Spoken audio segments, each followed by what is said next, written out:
मी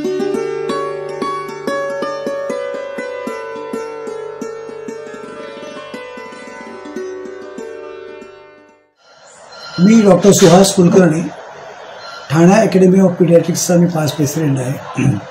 आता Thane academy of pediatrics ही Indian academy of पिडियाट्रिक्सची एक शाखा आहे आणि इंडियन अकॅडमी ऑफ पिडियाट्रिक्स ही आमची संस्था जी आहे लहान मुलांच्या डॉक्टरांची, ही खूप जुनी संस्था आहे, 50 एक वर्षापासून चालू आहे आणि याच्यामध्ये 25,000 भारतातले डॉक्टर्स सामील आहेत। आणि आम्ही सगळे जे आहे लहान मुलांचं स्वास्थ्य आणि डेव्हलपमेंट, ग्रोथ आपण म्हणतो, वाढ याच्यावरती लक्ष ठेवतो आणि त्यांची व्यवस्थित वाढ होण्यामध्ये आम्ही लक्ष देतो। आता वर्ल्ड हेल्थ ऑर्गनायझेशन ही जी संस्था जी आहे, WHO आपण जे म्हणतो,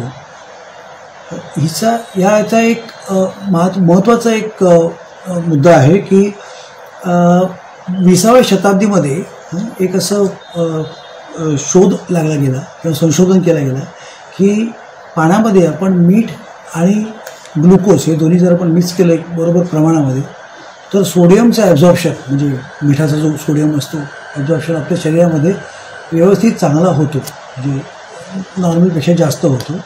आणि हे संशोधन असं म्हणतात की 20व्या शताब्दीमधलं खूप महत्त्वाचं संशोधन आहे, सर्वात महत्त्वाचं संशोधन असू शकेल।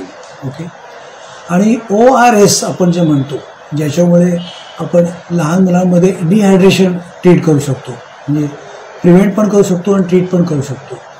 ह्याच्यामध्ये मीठ, ग्लुकोज आणि पोटॅशियमचे सॉल्ट्स असतात प्रामाणिक याच्या प्रमाणामध्ये, ज्याच्यामुळे लहान मुलांचं डिहायड्रेशन म्हणजे अतिसारामुळे, उलटीमुळे जे डिहायड्रेशन होतं ते प्रिव्हेंट होतं किंवा ट्रीट होतं। आणि त्याच्याबद्दल आणखीन माहिती तुम्हाला ह्याच्या पुढच्या व्हिडिओमध्ये मिळेल। थँक्यू। नमस्कार मंडळी, आज आपण सर्वजण जागतिक ORS डे, जागतिक जलसंजीवनी डे साजरा करण्यासाठी एकत्र भेटत आहोत। WHO म्हणजे जागतिक आरोग्य संघटनेने 29 जुलै हा WHO ORS डे म्हणून घोषित केला गेलेला आहे। जुलाब किंवा अतिसार याच्यामुळे आजही आपल्या भारतामध्ये खूप लहान मुलांचे मृत्यू होत आहेत आणि हे कमी करणं हे सहज शक्य आहे। आणि हे आपल्याला समजावून देण्यासाठी किंवा ह्याची आठवण करण्यासाठी म्हणून आपण हा ORS डे साजरा करत असतो।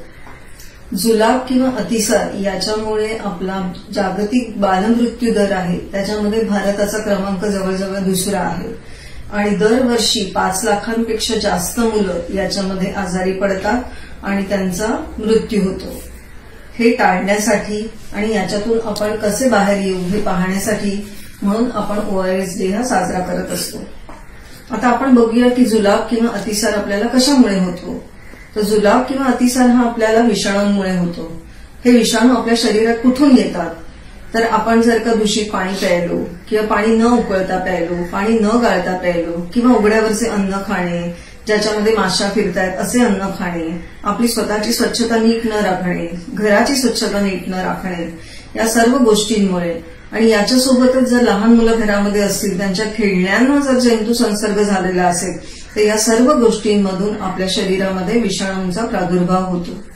या विषाणूंमुळे काय होतं तर त्याचा इफेक्ट आपल्या जठरावरती, पोटावरती आणि आतड्यांवरती होतो आणि लहान मुलांमध्ये किंवा मोठ्या माणसांमध्ये याच्यामुळे जुलाब किंवा उलट्या होऊ शकतात। आता अतिसाराची लक्षणं कोणती, तर याच्यामध्ये बाळाला ताप येणं, वारंवार शी होणं, नंतर त्याच्यानंतर उलट्या होणं, त्याच्यासोबत पोटदुखी, ह्या सगळं झाल्यामुळे काय होतं की शरीरातलं पाण्याचं प्रमाण कमी होतं।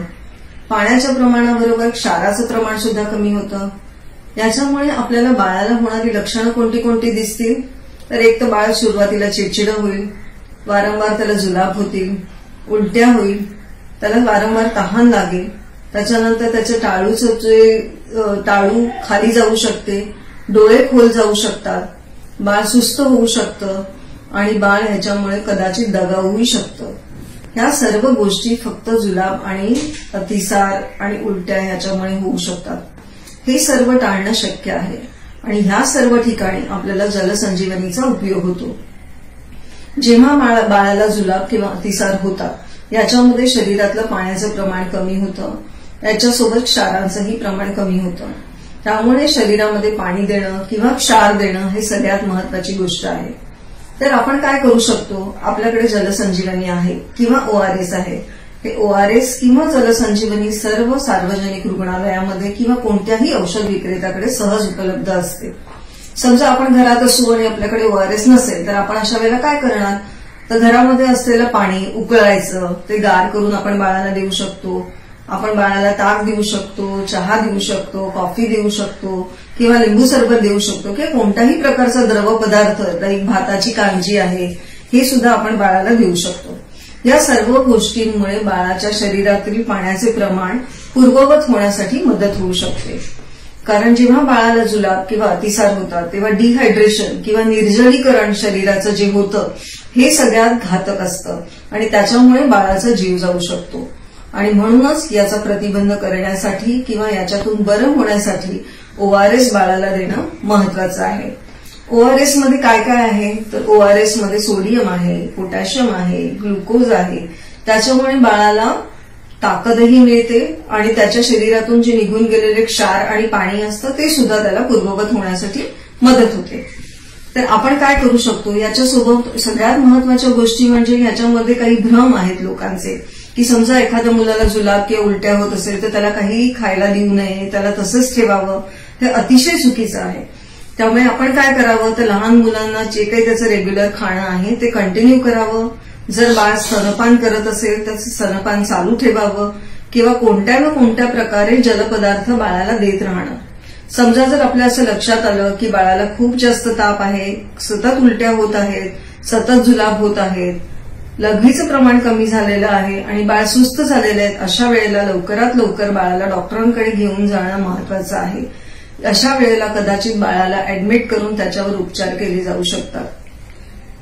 हा जुलाब किंवा अतिसार हा किती भयानक आजार आहे, तर जवळजवळ आपण जर बघितलं तर 5 वर्षाखाली जो आपला मृत्यूदर आहे त्याच्यामध्ये आपला नंबर, ह्या जुलाबाचा नंबर 2रा लागतो. इतका भयानक हा आजार आहे आणि त्याच्यामुळे त्याच्यापासून प्रतिबंध केला पाहिजे. तर हे जुलाब किंवा अतिसार होऊ नये म्हणून आपण काय काळजी घेऊ शकतो, तर आपण रोजच्या आपल्या वावरामध्ये आपण असं बघू शकतो की पाणी उकळून प्यायचं आहे, उघड्यावरचे पदार्थ खायचे नाहीये, हाताची स्वच्छता राखायची आहे, जेवणाआधी हात स्वच्छ साबणाने धुणे जरुरी आहे, बाथरूमचा वापर केल्यानंतर सुद्धा हात स्वच्छ धुणे जरुरी आहे. या छोट्या छोट्या गोष्टी जरी आपण सांभाळल्या तरी सुद्धा आपण या भयानक आजारापासून आपला प्रतिबंध करू शकतो. आणि म्हणूनच आपल्याकडे जी जलसंजीवनी आहे त्याचा सर्वात महत्वाचा वापर आपल्याला होणार आहे. म्हणून आम्ही आपल्याला ही माहिती देण्यासाठी आणि आपल्याला ह्याच्याबद्दलचे ज्ञान देण्यासाठी इथे आलेले आहोत. याच्यानंतर आम्ही आपल्याला ORS कसं बनवायचं, घरी कसं बनवायचं याची कृती सुद्धा सांगणार आहोत. धन्यवाद.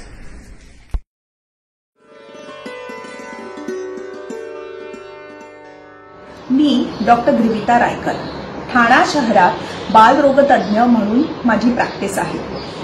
दरवर्षी जुलैच्या शेवटच्या महिन्यात आम्ही ORS वीक साजरा करतो आणि 29 जुलै हा ORS डे आहे. आम्ही ठाणे अकॅडमी ऑफ पीडियाट्रिक तर्फे वेगवेगळ्या पब्लिक हेल्थ सेंटर्समध्ये जाऊन ORS संबंधी माहिती देतो. ह्या वर्षी कोविड असल्या कारणाने आम्हाला प्रॅक्टिकली जाऊन करता आलं नसल्या कारणाने आम्ही हा ऑनलाईन माध्यम यावर्षी चूज केलेला आहे. ORS म्हणजेच जलसंजीवनी. डायरियामध्ये मुलांमध्ये डिहायड्रेशन होऊ नये म्हणून आम्ही ORSचं पाजणं गरजेचं कसं आहे ह्याची माहिती आम्ही लोकांना पटवून देतो. ORS आपण 2 प्रकारे बनवू शकतो. एक म्हणजे आम्हाला रेडीमेड पॅकेट्स अवेलेबल असतात जे 1 मिनिटमध्ये आपण बनवू शकतो.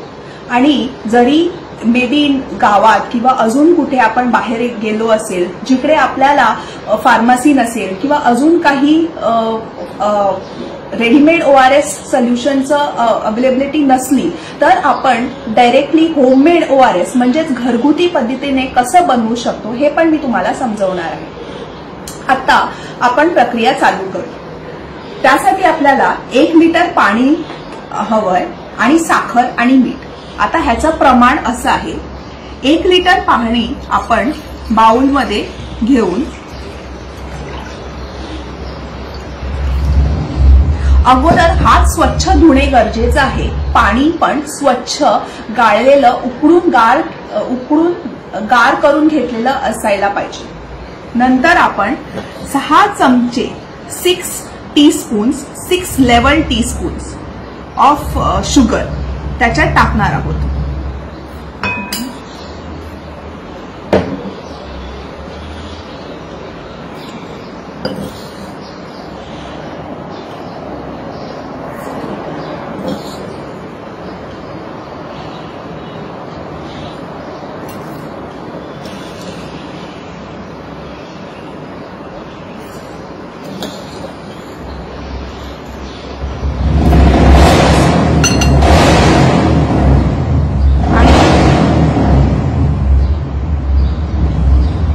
अर्धा चमचा सॉल्ट.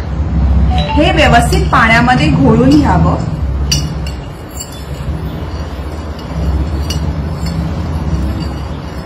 घोळल्यानंतर हे कंटिन्युअसली बाळाला पाजत राहावं. काळजी घेणं गरजेचं आहे. एक म्हणजे प्रिपेअर झाल्यानंतर ते ढाकून ठेवावं, कारण की त्याला कॉन्टॅमिनेशन होता कामा नये. आणि वन्स एकदा प्रिपेअर केल्यानंतर पूर्ण संपून टाकणं गरजेचं आहे. आता ह्याचा दुसरा भाग, जर तुमच्याकडे रेडीमेड ओआरएसची पॅकेट्स अवेलेबल असतील तर त्याचा वापर कसा करावा. हे 1 लिटर पाणी बॉईल करून उकळून घेतलेलं आहे आणि गार केलेलं आहे. ह्याच्यामध्ये आपण कुठल्याही ब्रँडचं WHO ORS घेऊ शकतो. हे कुठल्याही ब्रँडचं घेऊ शकतो. हे सिंपल इलेक्ट्रॉल आहे जे आपल्या कुठल्याही केमिस्टकडे अवेलेबल असेल. ह्याचे पूर्ण कंटेंट्स आपण त्या 1 लिटर पाण्यामध्ये टाकून ते पूर्ण घोळून घ्यायला पाहिजे. काळजी ही घ्यावी की एकदा प्रिपेअर केलेलं सोल्युशन संपेपर्यंत वापरून टाकायचे. आणि सपोजिंग ते वापरलं गेलं नाही पूर्ण तर ते प्लीज डिस्कार्ड करावं. आय जस्ट होप की तुम्हाला ही सगळी माहिती भरपूर युजफुल ठरेल आणि तुमच्या दैनंदिन जीवनामध्ये त्याचा भरपूर उपयोग होईल. नमस्कार.